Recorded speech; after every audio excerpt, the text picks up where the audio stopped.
Good morning guys. Ito na naman ako, si Ann Karanasan.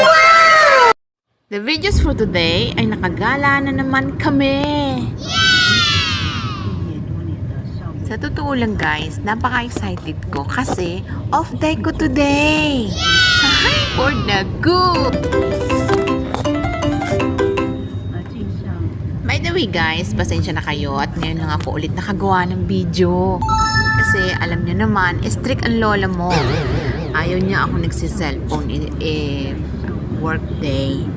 Yun lang ang pinakasad kasi hindi ako makapaggawa ng vlog, lalo na pag nandyan siya. Pero okay lang, may paraan naman, diba? May kasabihan. Kung ayaw mo, may dahilan. Kung gusto mo, may paraan. Doon lang ako kumakapit eh. Kayo rin ba? Kaya, ang una namin pinuntahan ay Waho. Pumunta kami doon, nagtingin kami kung anong pwede naming ma-reach ng aming pera. Sa Kujik lang, sa Kalam. Masarap lang mamili kasi mura ang mga bilihin dito. Hey, for the go! Kaya lang sa ngayon, hanggang tingin na lang muna. At ngayon, makakasama natin si my vlog. Family ang ating mga kasama. Okay guys, binili namin ay puro food. Yun nga lang na-reach ng money namin. Food. Okay na din for worth $5. Meron ng snack, meron lunch, and water na. Diba, mura lang? At naisipan na naman namin pumunta ng Bandar. Kaya sumakay kami ng car. Kaya lang guys, dito kasi, yun lang talaga ang napapaikot-ikot namin. Kasi ang hirap mag-bus, ang hirap maghanap ng sasakyan. Wala kaming sasakyan. So, nakikikolorom kami. Pero okay na rin yun, at least safe kami, diba? Ang ganda sa loob. No? Kaya nung nandun na kami, ayan, naisipan na namin kumain for lunchtime. Sa labas lang kami kumain kasi ayaw namin sa loob. Wala naman kasing gaanong tao. So, naisipan namin dito na lang muna kami mag-picnic dalawa.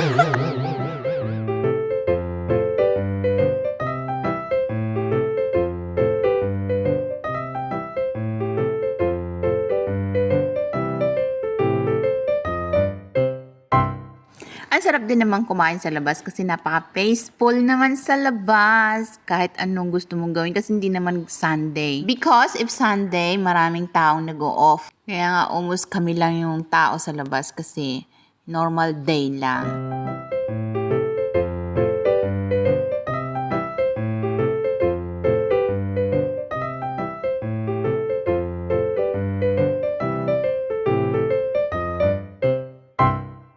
Ganado rin akong kumain kasi, in fairness, masarap yung pagkain dito. Masarap yung chicken and rice nila kasi medyo spicy. Lalo na pag nilalagyan nila ng sambal. O diba? Busog na kami niyan. Ang sarap-sarap. Chicken and rice lang. At bilang more memories namin, nag-take a picture muna kami.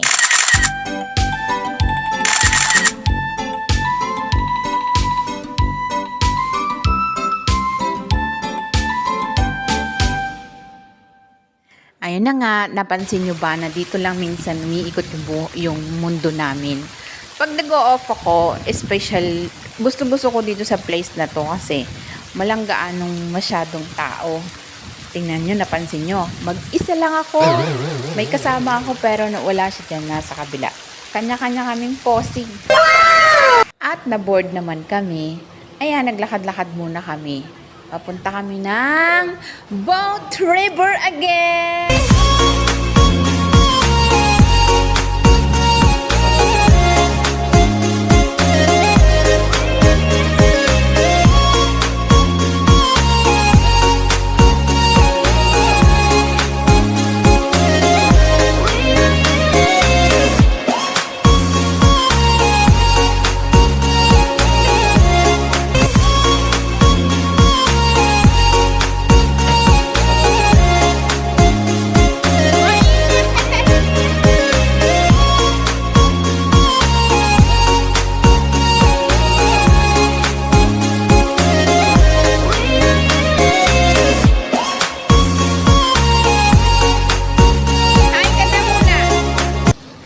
nga guys, nai-imagine ko parang ang sarap-sarap yatang mag-boat. Sumakay dyan. Kaya lang, wala kaming pera.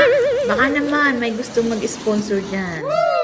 Hahay, charot lang. Kaya nga ang sabi, time is gold. Pahalagaan natin yung mga oras na pwede nating ikakasaya. Kaya next time, sana maka-ride boat na ako. Pero sigurado, next time, gusto ko talagang mag-rides ulit. Mag-shoutout nga pala kay Tanji Utan. Happy birthday, Auntie Yami. Happy birthday, and God bless. Thank you for your supporting. At sa isa, subscribers ko sa YouTube, Wallet Khan Oglo from Turkey. Shout out on you. Thank you so much for your subscribe. Thank you so much sa mga subscriber ko. At dun sa mga hindi pa nakapag-subscribe, please subscribe na. Please support my YouTube channel, Sian Karanasan. At sa mga oras na to ay pauwi na kami. Sumakay kami ng bus. Buti na lang, may bus na kaagad na dumaan dito. So, nakasakay kami agad. Pauwi na ng Berryby ang mga cham. Yun lang guys, yung aking karanasan today. See you my next video. I love you all.